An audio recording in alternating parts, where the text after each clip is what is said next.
Jadi terlihat mengkaitkan pawai khilafah ini seolah-olah ini sebagai perbuatan terlarang mendirikan negara Islam. Pawai khilafah saya pikir tidak ada yang salah. Itu menjadi salah ketika dilakukan, ya misalkan membuat tandingan, membuatkan tandingan, kemudian membuat bendera nasional tandingan. Itu sudah embrio dimakar dan itu masih ditambah lagi tentara, ya tentara yang bersenjata. Memang begitu, delik makarnya memang seperti itu. Jadi sepanjang itu tidak pernah diatur, maka tidak ada alasan bagi siapapun itu mencap, menuduh, lebih-lebih melarang dan kemudian melakukan penangkapan. Nggak ada yang salah. Ini menurut saya lebih banyak persoalan-persoalan ini digiring kepada persoalan-persoalan politis ketimbang persoalan hukum, dan inilah kelemahan terbesar pemerintahan Jokowi, ya.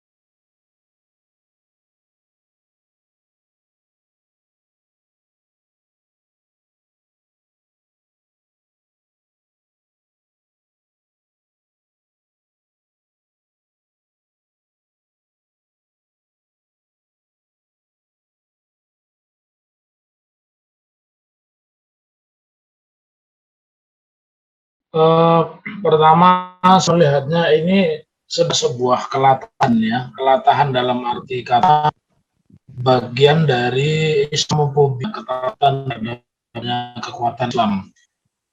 Kalau kita itu hukum positif, sebenarnya tidak ada larang dari peristiwa itu. Kenapa saya bilang?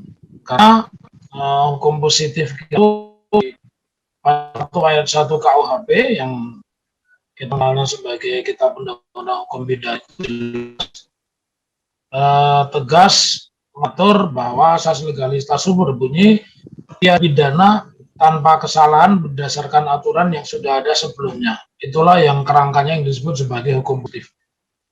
Artinya apa? Perbuatan apapun, ya, meskipun orang awam itu tidak suka, atau mungkin bukan orang awam, seluruh orang Indonesia tidak suka, tetapi ketika perbuatan itu yang kacamata mereka melanggar hukum atau melawan hukum, tetapi kalau itu belum dimasukkan sebagai delik, maka itu tidak dianggap sebagai sebuah perbuatan jahat. Ya, belum sampai saya kepada subsidi, hari ini kita kan dipertontonkan itu. Ada anggota polisi AKBP yang sudah divonis bersalah karena korupsi, sudah menjalani pemidanaan, tetapi oleh Kapitumas dibilang karena dia berkelakuan baik dia tidak dipecat. Nah, ini kan bikin aturan tersendiri, padahal hukum positifnya kalau seseorang sudah dijatuhi pidana atas 1 tahun, kalau seorang aparat sipil negara, apalagi dia lebih dari 2 tahun, ya, otomatis dia harus dipecat. Tetapi AKBP ini yang perkaranya anggota DPR RI dari Demokrat yang itu, nah itu ternyata oleh kepolisian tidak dipecat. Sekarang kita analogkan pada pawai, kemudian disikapi secara tidak profesional. Saya yang terbaru itu adalah 2020 di event di Bali, yaitu arah itu atau Interparliamentary Union, Persahabatan Parlemen Internasional.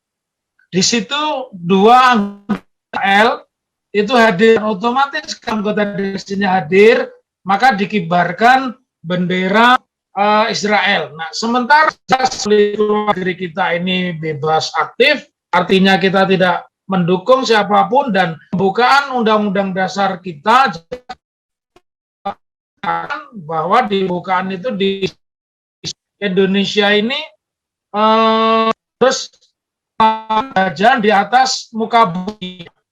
Nah, artinya kalau kita bicara hanya dengan Israel, otomatis jangan memasang bendera. Atlet kita bertemu lawan main atlet Israel, kita tidak dibolehkan ya. Ini hanya terjadi di era sekarang saja.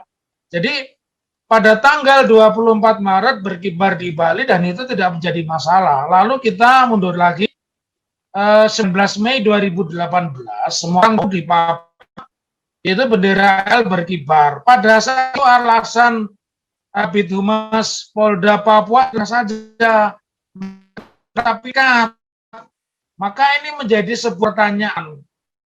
Sebenarnya yang dilarang ini kelompok atau hukumnya.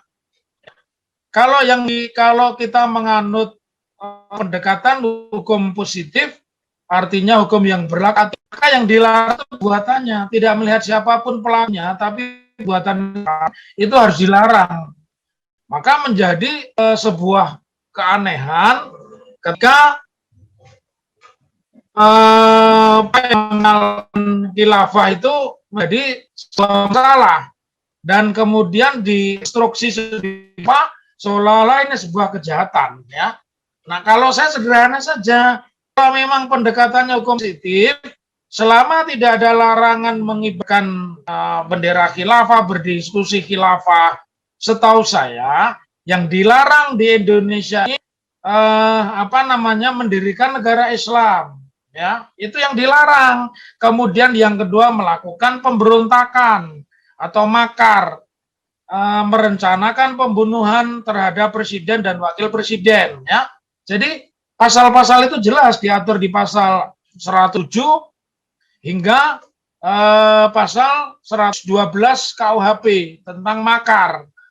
Sebaliknya, hal-hal yang sebenarnya secara hukum positif itu dilarang, tetapi negara ini justru membiarkan, misalnya tentang pemakaian lambang atau atribut Partai Komunis Indonesia. Nah, itu oleh PBB dengan Undang-Undang 2299 ditambahkan pasal di dalam KUHP yang termasuk di dalamnya itu adalah mengibarkan atau mengedarkan, membuat simbol dan seterusnya yang bagian dari Partai Komunis Indonesia, jelas itu secara detail. Jadi sekaligus menanggapi pendapat Pak Panglima TNI saat itu. Jadi kembali kepada perbincangan kali ini, tidak ibarat siapapun berbicara tentang khilafah. Bahkan kalau kita lihat Rocky Gerung banyak kesempatan itu mengatakan berilah kesempatan.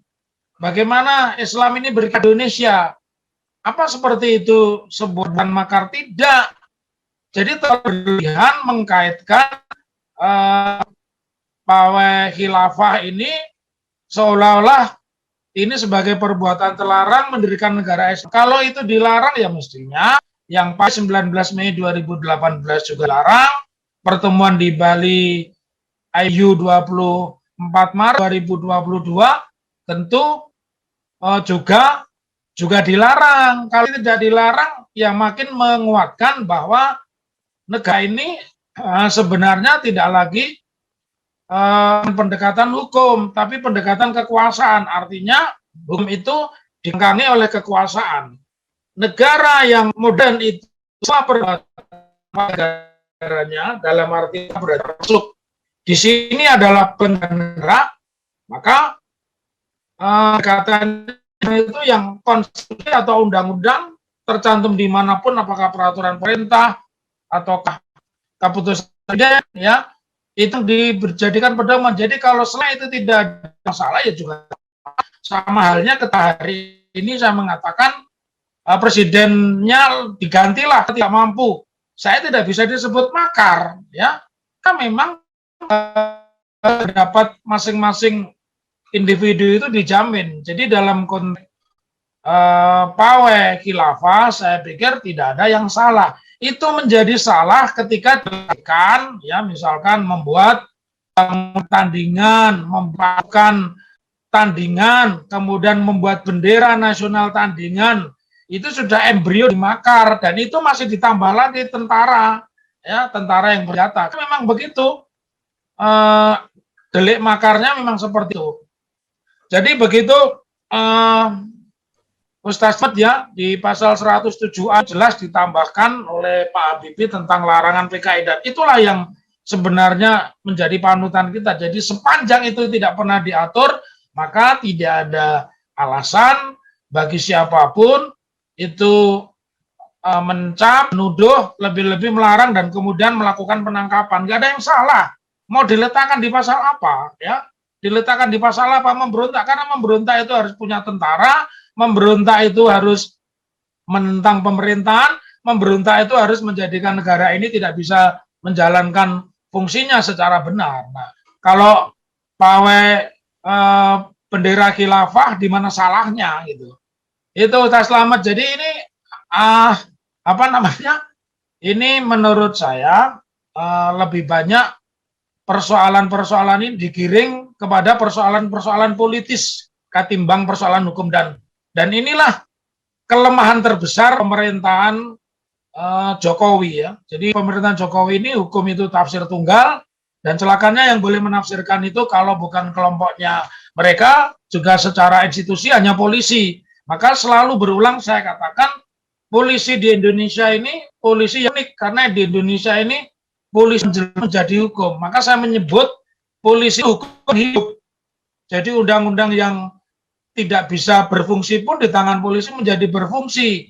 Atau sebaliknya, undang-undang yang harusnya berfungsi di tangan polisi menjadi tidak berfungsi. Begitu, Ustaz Slamet.